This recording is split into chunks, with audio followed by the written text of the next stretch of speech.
Hello viewers, আজকে আপনাদের দেখাবো মাইক্রোসফট এক্সেলের কাউন্টা ও কাউন্টিফ এই তিনটি ফর্মুলার মধ্যে পার্থক্য কী রয়েছে তা আজকে আপনাদের দেখাবো।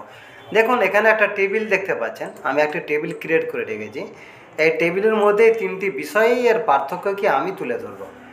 দেন ফার্স্ট নম্বর ওয়ান হচ্ছে কাউন্ট। দেখুন, কাউন্ট ফর্মুলা আমরা কীভাবে ইউজ করব। দেখুন, এই সেলের মধ্যে লিখলাম ইকুয়াল টু COUNT কাউন্ট। কাউন্টে লেখার পর ফার্স্ট বন্ধনী দিলাম এবং দেখুন এখানে যে কাস্টমারের নেম থেকে শুরু করে টোটাল অ্যামাউন্ট যা আছে সমস্ত সেলগুলিকে আমি সিলেক্ট করে দিলাম এবং ফার্স্ট বন্ধনী ক্লোজ করে দিলাম। এবার এন্টার দিয়ে দিলাম। দেখুন এখানে 40 দেখাচ্ছে, অর্থাৎ এখানে 40 দেখার অর্থ হচ্ছে কাউন্ট ফর্মুলায় কেবলমাত্র সংখ্যাগুলিকে গণনা করা হবে। দেখুন দেখাচ্ছে এখানে। দেখুন আমি এখানে ফার্স্ট ডেট আমি ক্যান্সেল করে দিলাম, দেখুন একটি কমে গেছে। আবার দেখুন অর্ডার আইডি একটি কমিয়ে দিলাম, দেখুন কমে গেছে। আবার দেখুন এখানে প্রোডাক্ট নেম আমি দুটি কমিয়ে দিচ্ছি, কিন্তু একই থাকছে, দেখতে পাচ্ছেন। তাহলে এখানে কাউন্ট ফর্মুলার মাধ্যমে কেবলমাত্র সংখ্যাগুলি যে সেলের মধ্যে থাকবে সেই সেলগুলি কাউন্ট হবে। নম্বর 2, কাউন্টটা কীভাবে ইউজ করবেন। দেখুন ইকুয়াল টু COUNTA কাউন্টটা ফার্স্ট বন্ধনী সেম একই রকম পদ্ধতিতে আমি সিলেক্ট করে দিলাম সমস্ত সেল।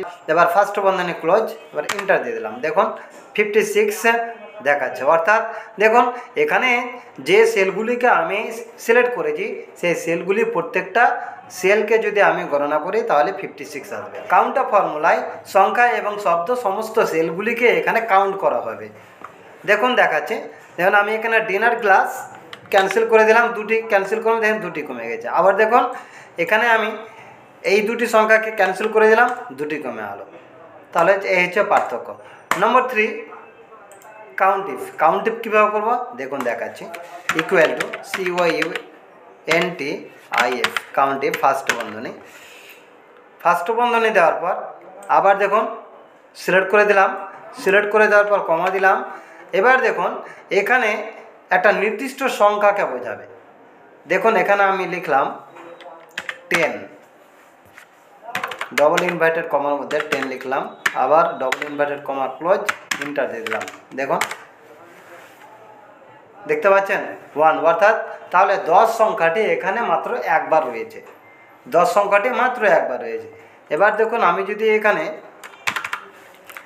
দিই জাগ, দেখুন একবার রয়েছে। এবার দেখুন এখানে জাগ, এখানে দেখুন আমি একটি অ্যাড করলাম, এখানে দেখুন 2 দেখাচ্ছে। সেম একই রকম পদ্ধতিতে দেখুন আমি যদি কোয়ান্টিটি 10 বাড়িয়ে দিলাম, এবার এখানে চেঞ্জ করলাম 10, দেখুন এখানে 10 সংখ্যাটি 4 বার রয়েছে, অর্থাৎ জয়টি সেল আমি সিলেক্ট করেছি সেই সেলগুলির মধ্যে 10 রয়েছে মাত্র 4 বার। তাহলে এইভাবে আপনি কাউন্টিং করতে পারেন। তাহলে দেখুন এই তিনটির মাধ্যমে পার্থক্য হয়েছে এটাই। আশা করি এই ভিডিওটি আপনাদের খুবই কাজে লাগবে। এরকম অসংখ্য টিপস পেতে আমার চ্যানেলটি সাবস্ক্রাইব করুন, লাইক শেয়ার ও কমেন্ট করুন এবং নিয়মিত ভিডিও পেতে নোটিফিকেশান অন রাখুন।